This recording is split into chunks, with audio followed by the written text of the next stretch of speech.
Good morning, ladies and gentlemen.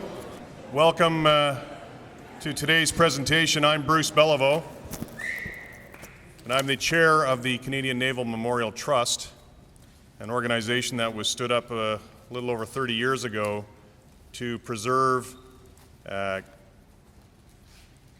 Canada, the Royal Canadian Navy's history, but more so to reconvert a corvette from modern times back to its wartime configuration, and that's HMCS Sackville, which is the Naval Trust, or the Naval Memorial. The Trust owns, operates, and preserves that. But one of the other objects of the Trust is to preserve the national identity, not just of the Royal Canadian Navy, but of the deeds of Canadians through the work of the Canadian Navy. The presentation today of the concept design that has been developed will very much do that, but so much more. It will provide a destination for Canadians and others to learn about the great deeds of Canada and Canadians during the Battle of the Atlantic, the longest running battle of the Second World War. It's been a long time coming to this stage. There's been a lot of people who have worked extensively over the years, but most recently there's been a great team of people that have worked to bring us to this stage, and I'd just like to quickly introduce them. So the project team is led by Ted Kelly, who you'll hear from shortly. Hugh McPherson, who is the longest standing member of the team in the back there, who's been with the project from its inception. Andrew Amos, who's the project manager. Nancy Margison, who many of you will have spoken to leading up to this event as the event coordinator and our media relations individual. Doug Hamming from Stantec, who is the design architect, and Matt Solery, who is the interpretive planner for telling the story. As I said, Battle Atlantic Place is going to be more than just preserving the Naval Trust. It will be so much more, and I hope by the end of this presentation you'll have a better feeling and generate some excitement about it. So without further ado, I'd like to turn over to Ted Kelly, who will give us a background on the why and the how. Ted? Thank you, Bruce. Thank you, Bruce. And good morning, ladies and gentlemen. Thank you very much for joining us here today. It's a momentous day for the Trust, as Bruce has indicated. It's my role this morning to sort of tell you a little bit about how this project got started and what was our rationale for starting it in the first place, and then to sort of set the scene for the really brilliant people who have done all this work to tell you about what they have put together for us. Before I do that, though, I want to just recognize an individual who's here, and we have Murray Knowles seated here on my right. Murray is the last commanding officer of a corvette. He's 97 years of age, and he has braved the elements to be with us here this morning. So thank you, Murray.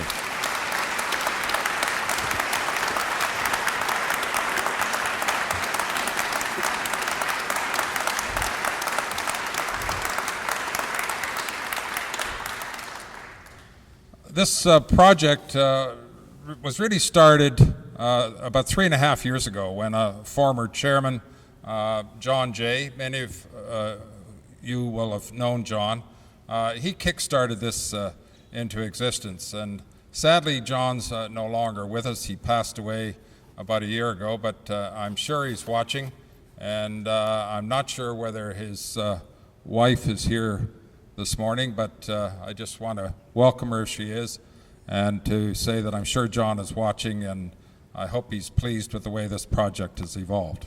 I'd like to start with this little question, which was first posed by 18th century philosophers as they wrestled with the relationship between perception and reality.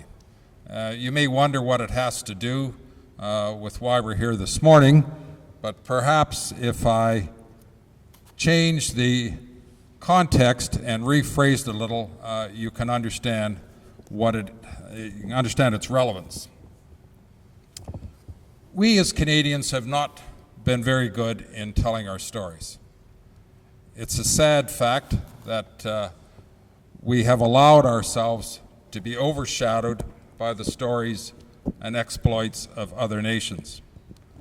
And it's a major part of our motivation is to try and change that with this project, to try to stimulate Canadians into telling the story that exists in a very, very rich history. First of all, I want to say a few words about the significance of the Battle of the Atlantic to Canada. It was, as many of you will know, the longest and most critical campaign in World War II. There were ships on the first day of the war, when the day the war was declared, the SS Athenia was sunk, and on the last day of the war, there were 3 ships sunk, a Norwegian minesweeper and 2 merchant vessels. It was also the most critical, and that was recognized throughout the war by those who were directing at the strategic level, ranging from Winston Churchill and the Soviet Marshal Zhukov, both of who said that it was absolutely essential, and without it there was no Normandy and there was no Stalingrad. It was also the only part of World War II that was fought in Canada, and we forget about that. Off our shores, in the Gulf of St. Lawrence, in the St. Lawrence River, this campaign raged throughout the war. There were 27 vessels sunk in the Gulf of St. Lawrence, and people actually sat on the verandas and watched ships explode. Yet that is forgotten today. It was the campaign which had the greatest impact on Canadian society in transforming us from what had been a largely agrarian society, a loose collection of provinces, into a national force. It was what triggered a great deal of industrialization, which continued to thrive after the war and exists today. It was the only campaign in which Canada was really a major partner with the UK and the USA. Remember that the US did not enter the war until December of '41, and so Canada was instrumental in establishing the whole convoy system and putting into effect this lifeline of support to Europe during the war. The Canadian contribution became the decisive factor. There was no one else to do it. And though we were ill prepared, we were not a maritime nation. We had very, very few seafarers. Fishermen, of course, on the Atlantic coast, but they were required to continue to fish. And we had very little in the way of industry. There had, in fact, not been a ship, ocean-going ship, built anywhere in Canada since 1920. Yet in the space of 4 years, there were 85,000 men and women working in 15 shipyards, and they turned out 1,200 major-sized vessels and another 8,000 small craft, an extraordinary achievement. And lastly, it was the only theater of war which was ever commanded by a Canadian. And this did not come easily. It came as the result of strenuous efforts by the people who were at the front of engaging this campaign to assert Canada's rightful place. We were providing the bulk of the resources in the Atlantic, and that was eventually recognized with the command of the Western North Atlantic being given to Admiral Leonard Murray. This, the residue of that exists today. The fact that we are able to gather scallops off the Georges Bank and fish off the Georges Bank relates directly to the decision of the World Court in allowing that, and the fact that the command of the Western North Atlantic was ceded to Canada played a major role in their decision. I can go on with lots of amazing facts and figures to tell you how Canadians responded to the challenge, how they responded to the need to engage an enemy in an environment which they had little familiarity with. But I think I can just sum it up by saying that the success of developing that capacity constituted an extraordinary national achievement, one which was unparalleled amongst allies. None of our other allies started from such a low base and rose to the levels or the heights that we were able to achieve. This fact is well established and has been recognized by historians. This quote from a contemporary historian, Niall Ferguson, makes a statement which is unequivocal. And it's well known. Sadly, it's underappreciated and not recognized by Canadians. It's our contention that Canada needs tangible expressions of our collective achievement, and we need it to reinforce our national identity, and we need it to inform future generations of the deeds that shaped this country and our national character.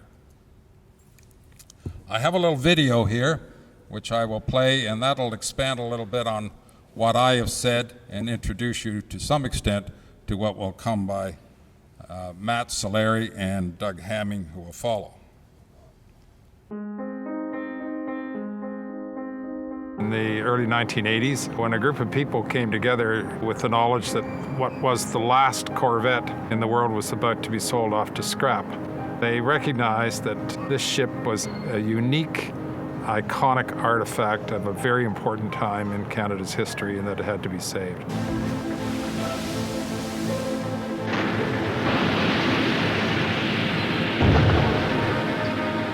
The Battle of the Atlantic was the longest campaign of the Second World War. When the war descends into a serious situation in the summer of 1940 with the collapse of France, the government really digs in and makes a major commitment to growth of the Navy and a major contribution to the Atlantic War. In war, a nation must be forthright, for the art of war is largely the ability to marshal the entire resources of a people. By early 1943, the ferocity of the Battle of the Atlantic went up almost like a tan curve. The losses of the merchant shipping, the tankers, the ones carrying tanks and guns, munitions and so on, and food for the United Kingdom were far outstripping the capability to rebuild. And so any escort was absolutely vital. This is where Canada stepped into the breach. What the Battle of the Atlantic demonstrates is that Canada has this kind of really important niche role in the North Atlantic in helping make sure that the stuff that has to pass to the front line in Europe gets there, because Canada has an important role to play in the process. It was the only campaign in which Canada was a nearly equal partner with the US and Britain in the prosecution of the war. And by 1944, the main transatlantic convoy routes are all under Canadian escort from New York right through to the UK. In the process, we used the war in a great many ways to industrialize Canada, to build industry that we didn't have before, electronics industry that can produce radar, and optics industry. We expand the steel industry and armaments industry. And naval ship construction becomes Canada's second largest industry and a very important part of the government's effort to industrialize Canada and make us a major industrialized nation after the war. So the war at sea plays a really crucial role to modernize and industrialize the Canada that we know.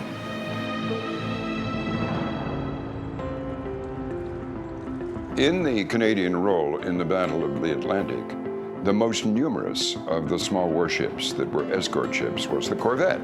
Many of them built here in Canada and manned by Canadians. So the Corvette is the most accurate symbol of Canada's contribution to the Battle of the Atlantic. But preservation without the full context of why you're preserving it is not a practical goal. From that grew the idea, the notion of Battle of Atlantic Place, where we would tell the story about the accomplishment of Canadians. It's about the transformation of Canada and Canadians as a country, a national identity, and as a people. The plan for Battle of the Atlantic Place is going to take the story beyond the North Atlantic. It's going to take it into the home fronts. It's going to take it into the factory floors. It's going to take it into the forests of Canada. It's going to describe Canada's war effort holistically.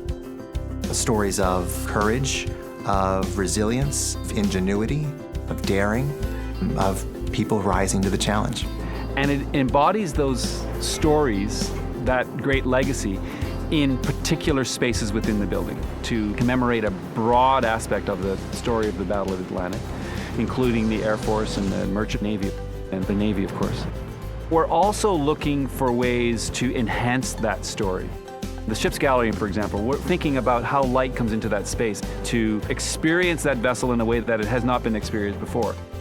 And in that way, we're trying to enhance the interior story in the architecture as well. It's a story that doesn't necessarily just appeal to Canadians. It appeals to everyone because we all have challenges, and we want to know there's something in us that can meet those challenges. We are losing the generation. We're losing firsthand memory of what this all meant. And the generation that built the Canada that we all know and love is passing away very quickly. The real stories, the veterans themselves, we want to capture that so that we can share those stories, those personalities, that great heart with Canada as a community. Because if we don't do it now, it'll be lost. This place needs to capture their remembrances and honor them in a way that brings it alive for a current generation. It's never been told in this way before. For that reason, I think it's a hugely important voice that needs to be heard in the international exploration of World War II and the change that it brought about, not just in the world, but in Canada. On July 1st, 2017, Canada will be 150 years old. And that Canada was greatly influenced by the story that this vessel embodies. It's the story of the everyday men and women across Canada at the time who rose to the challenge that was put in front of them. Rise to the challenge. It's a clear theme statement for the people today who are trying to get Battle of Atlantic Place from a dream to reality. It is a metaphor for what Canada did in the Second World War, and I think for us who are involved in trying to make this Battle of Atlantic Place happen, it would be great if the country now rose to the challenge again and supported this as a way of celebrating accomplishments by Canadians.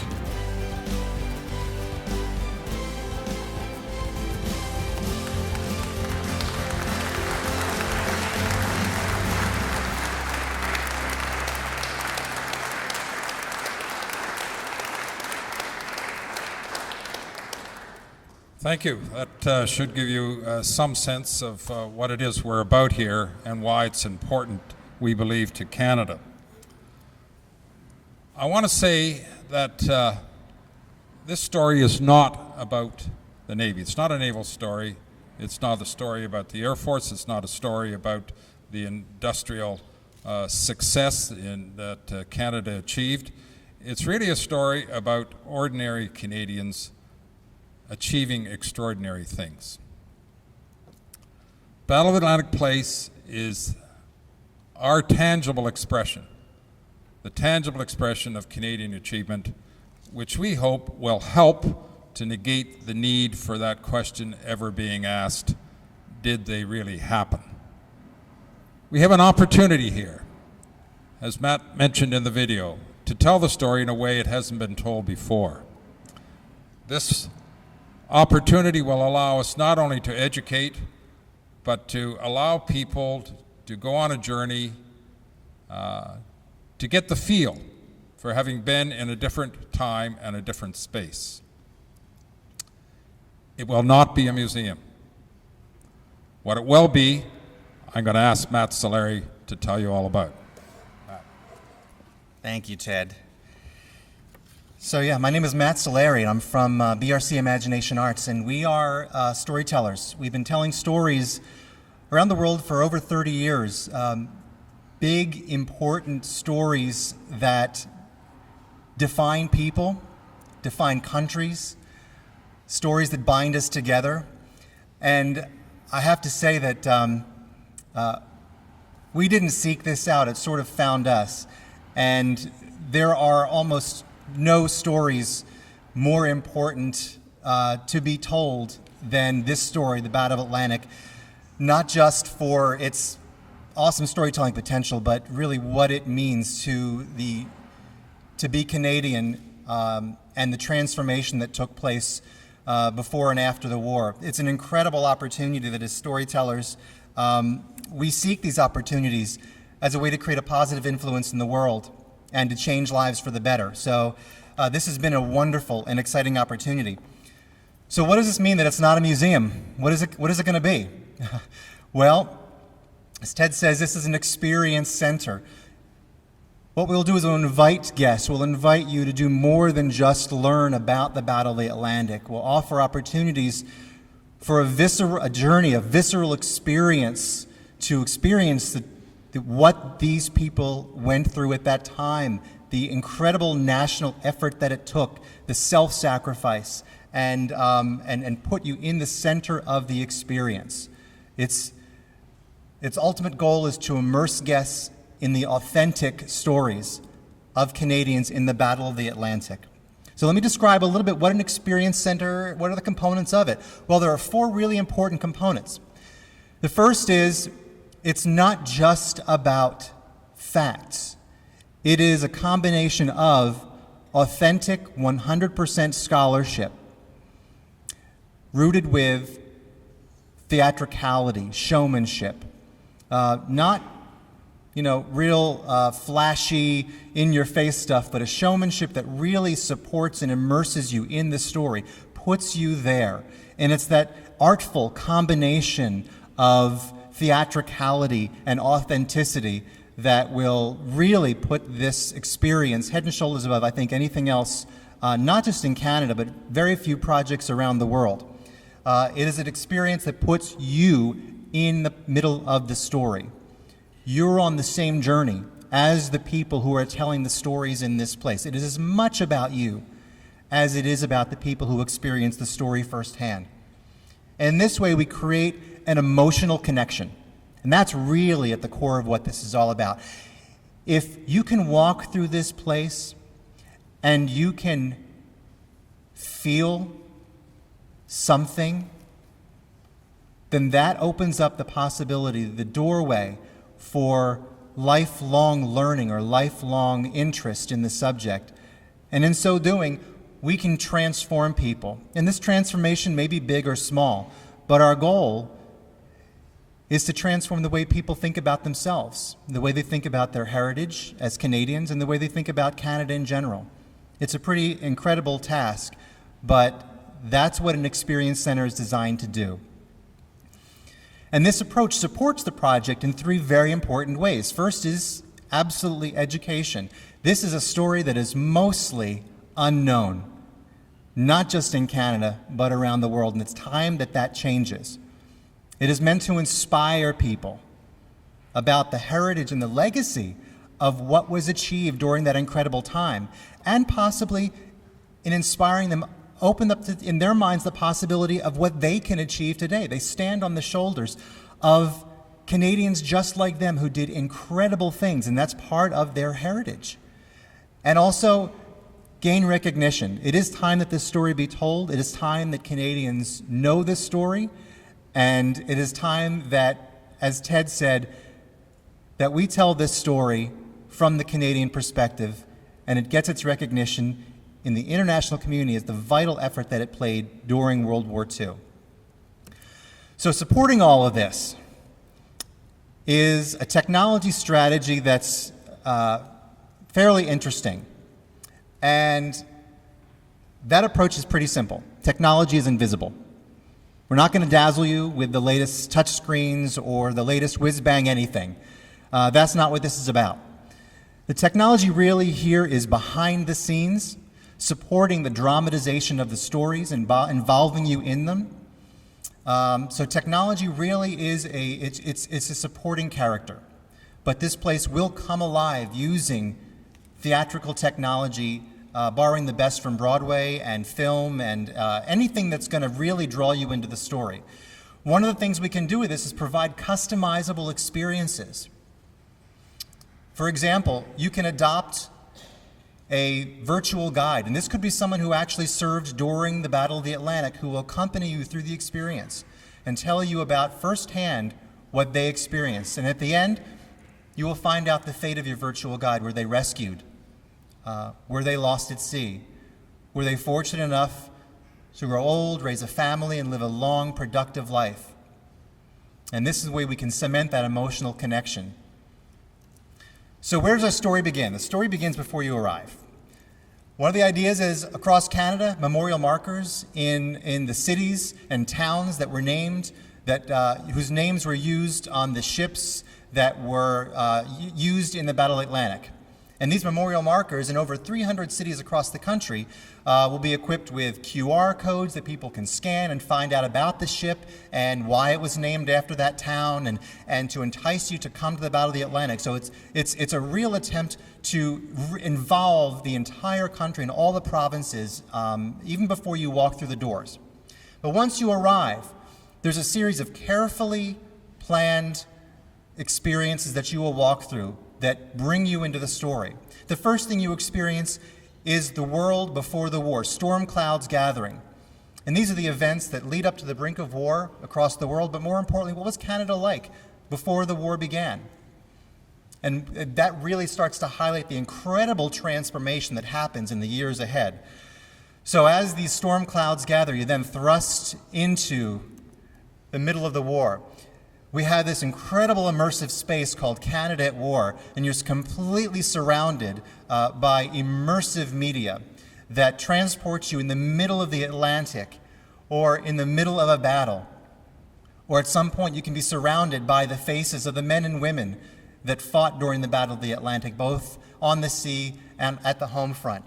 And this incredible space is your opportunity to then to journey off into 4 separate areas to experience the story in almost any way that you would like, and in any order you would like.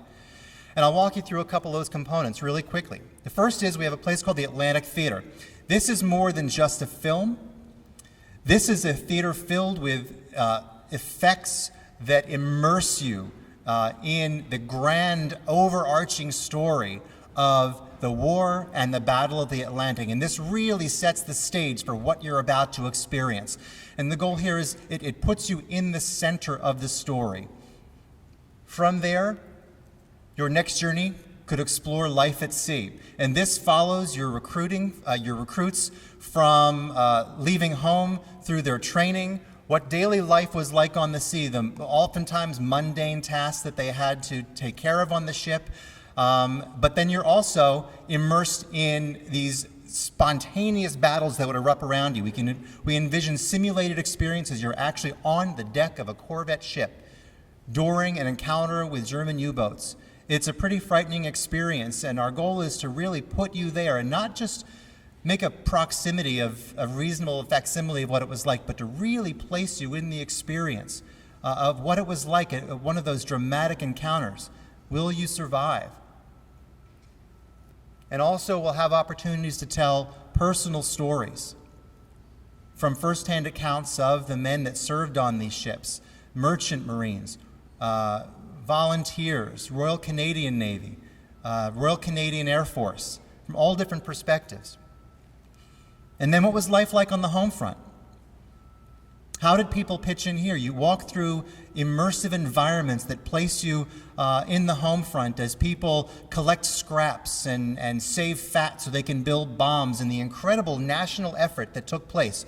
Women joining the effort, becoming part of communication forces, deciphering the Enigma codes that would eventually be responsible for getting the upper hand over the Nazi forces. The incredible industrialization effort. You're there in the factories as the ships and airplanes are being built, and the call to action that every Canadian heeded, whether they were a child or a man or a woman, all across the country in every province. And the incredible shipbuilding effort that transformed Canada from, as Ted said, a largely agrarian nation into a major seafaring nation. And really dramatic personal stories, the real one-to-one experiences of letters back and forth between the people on the home front and the people at sea, and really trying to bring those stories at home in really theatrical, dramatic ways. And finally, if those were stories of sort of the micro view of the war, the real personal, intimate stories, the journeys that you get to walk on in firsthand experiences, then we have an area called the War Room, and this is a very unique place that sets the macro view of the war. This really gives perspective to not just the Battle of the Atlantic, but the entire scope and scale of the war. It was a war of strategy and technology, especially the Battle of the Atlantic. We explore the leaders. What were their goals? What were their strategies? and we immerse you in a global view of how the Battle of the Atlantic and the Canadian role in that played in very specific moments and decisive moments throughout the Battle of the Atlantic in very environmental, theatrical ways. So we go from the small, intimate moments to the big, contextual moments. And finally, our final experience that guests can walk through is our peace and legacy experience. And here really brings home the final moments of victory, where it's not just Canadians transformed by this experience, but out of this, a country is transformed. A few short years from this, Canada emerges as on its own legs, as an independent nation, adopts a new flag, and the transformation continues to this day. From this point, I'm going to turn it over to our colleague in arms here, Doug Hemming, who is the storytelling side of this in terms of architecture and planning. So if this gives you an idea of what the stories might be told on the inside of this building, Doug is going to bring it home for you.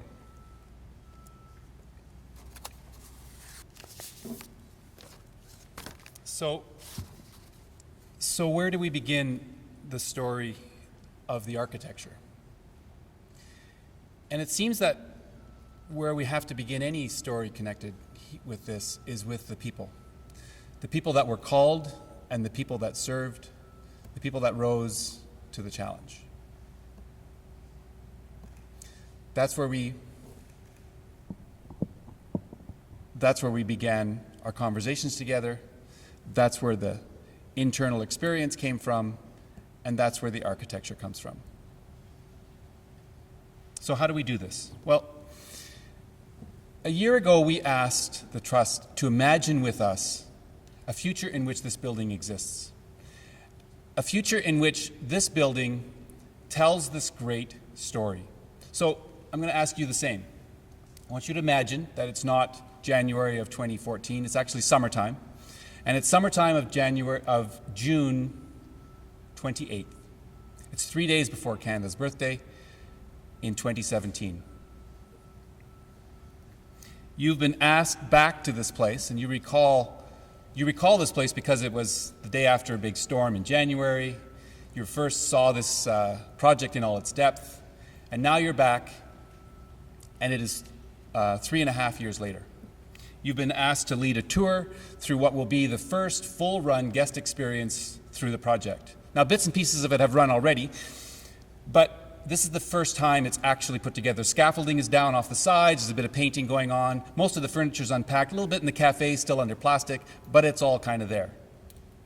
You get your instructions, you get your group, and you go off down the boardwalk and you approach the building from the south. You found your way to the plaza, to a view that you've seen before because you've seen it here. The view to your right is actually what this building will look like from roughly where George is standing in the mid-audience.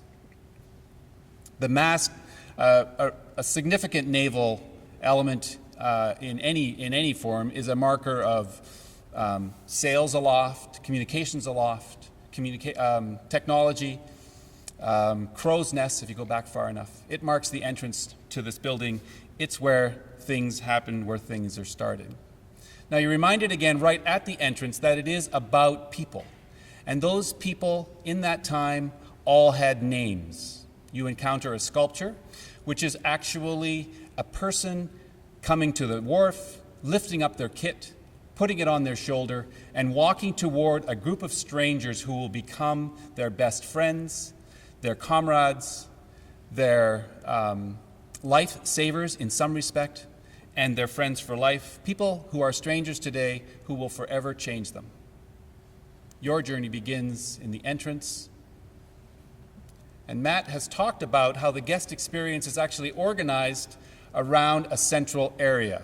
You begin in the building, the entrance is to the far left. The central space that Matt was talking about that organizes all the other experiences is in the gray, top center. All the other experiences come and go from that space.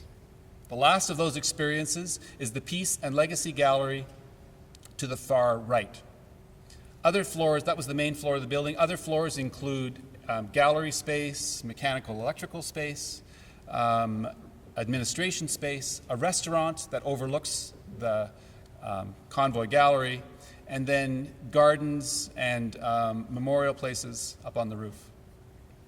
From Peace and Legacy, you enter what we've come to call the convoy gallery. In this image, it is about midday and light is being filtered through the screening systems to the south, and the place is full of images that are larger than life, that tell the story of this vessel in its time. From one perspective, this vessel looks tiny. You look back on the harbor and you think of all the ships that were out there in its day, shore to shore, ready to go. And this vessel is tiny in that context. But as you get close to it, as you go around the back, as you descend the ramp and see some of the elements from the vessel, you get up to it and you see its line and you see where it was repaired and you see inside in terms of where people lived. You get a sense of what it was like to be in this place at that time. The day grows on, the lighting changes, and it's night. From this space, as you come around the floor plan in a clockwise direction, you encounter Memorial Hall. This is a space of reflection, of contemplation, of memorial. You enter this space through a door which is the same shape as that of any bulkhead door on a ship, such as the Sackville. You enter, and there's only one object in the space. It is a statue that's standing on a piece of glass, below a skylight of the same shape, and between the two is a 1,000-piece glass sculpture that captures the light.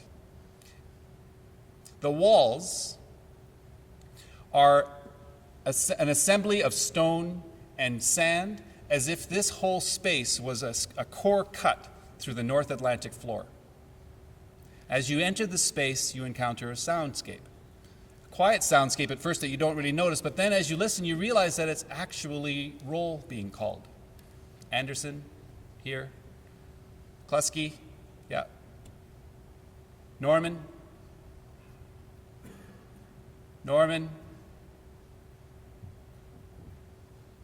Adams. The roll call is similar to that called from debris to debris as sailors are floating, waiting to be rescued. And it's a means of keeping them hopeful, keeping them alive until they are rescued. You take out from when you were there before your rubbing of one of the names. That one, James Westcott, the first sailor, Canadian sailor lost in the Second World War. Now, this is a modern building. It is a multi-purpose building. It is a community building. It's a versatile building. It is intended that this is a center of community in every respect. It enhances the events on the waterfront that are currently in place, and it makes possible events that are not yet possible. It adds to the activity and the life that is already here. It provides extensive green space down on the waterfront, while also tying it to the sort of build aesthetic of 100 years of maritime architecture. It is built of steel, glass, and wood from across Canada, and it uses maritime technology and maritime craftsmanship to put it together. It's modern in the sense in that it's a LEED building. We're using the LEED score system to keep track of its sustainability. And it emerges from a consciousness about a vessel that is constructed, a vessel that goes to sea, a vessel that is at once in a place where it is in a storm, but it is also free from that storm at last in its haven of rest. And we intend, with the help of everybody in this room, to open this building on Canada's 150th birthday, July 17, July 1st of 2017.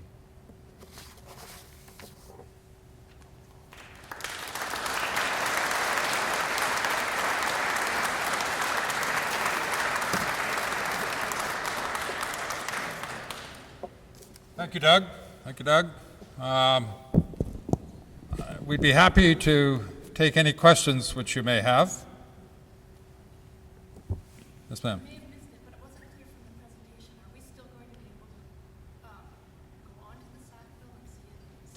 Yes, absolutely.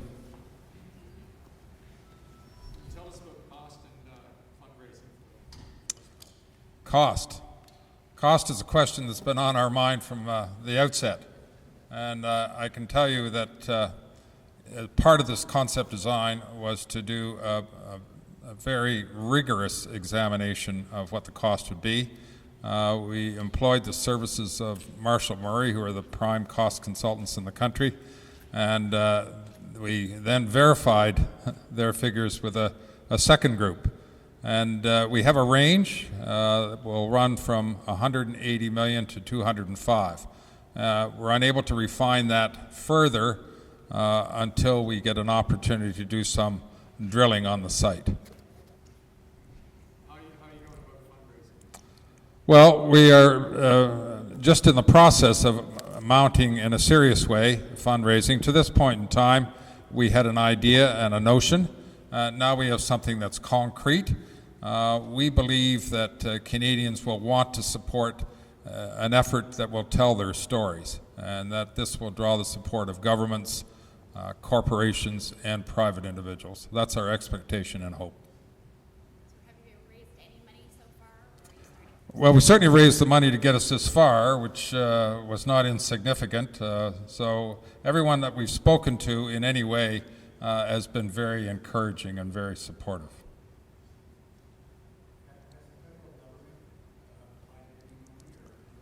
The federal government has provided a small amount of money to assist us in reaching this level, but we're very conscious that this is a national story.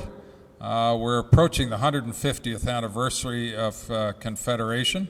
This is a story which fits that particular program. We're conscious that they will be going to some length to celebrate and mark that occasion.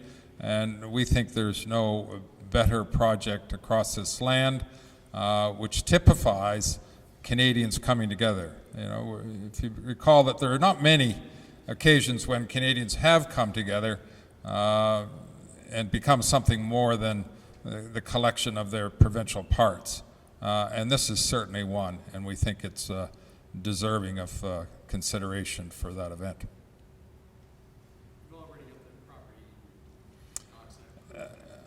Well, the province of Nova Scotia has very generously allocated this site through the Waterfront Development Corporation for our development. It is on that basis that it's ours to develop, and it'll have to be further refined as we get further down the road. This has got to get going pretty soon. 3.5 years away. Comes around pretty quick. Yes, for sure. For sure. We would hope, in order to, if we wanted to open the doors on July 1st, 2017, construction would have to commence in 2015. Well, okay, if that's all the questions, then I'll just say you now have a sense of our vision for Battle of the Atlantic Place. We believe it's the right thing to do. It's the right thing to do for our forebears who contributed so much to building the country that we know today. It's the right thing to do for our children and their children, and we believe it can come to pass. And it will, with the assistance of you people and other Canadians across the country. So what can you do? Well, there's some tangible ways you can help, and you'll be hearing of us from us on those, on how you can do it. But right now, what you can do is you can talk about Battle of the Atlantic Place. You can enthuse with those people who you interact with. You can talk to your elected representatives. You can do whatever you can to spread the word and the understanding of what this is all about. I think that together, Canadians can come together as they once did before and rise to the challenge. So I thank you again for coming. I'm conscious that you've taken some of your lunch hour, and there is some sandwiches and coffee available. So please feel free to have a look at the various images that are around. There are several members of the design team who are here to answer any questions, and they'll make themselves available near the images on both sides. So again, thank you for coming. We appreciate it.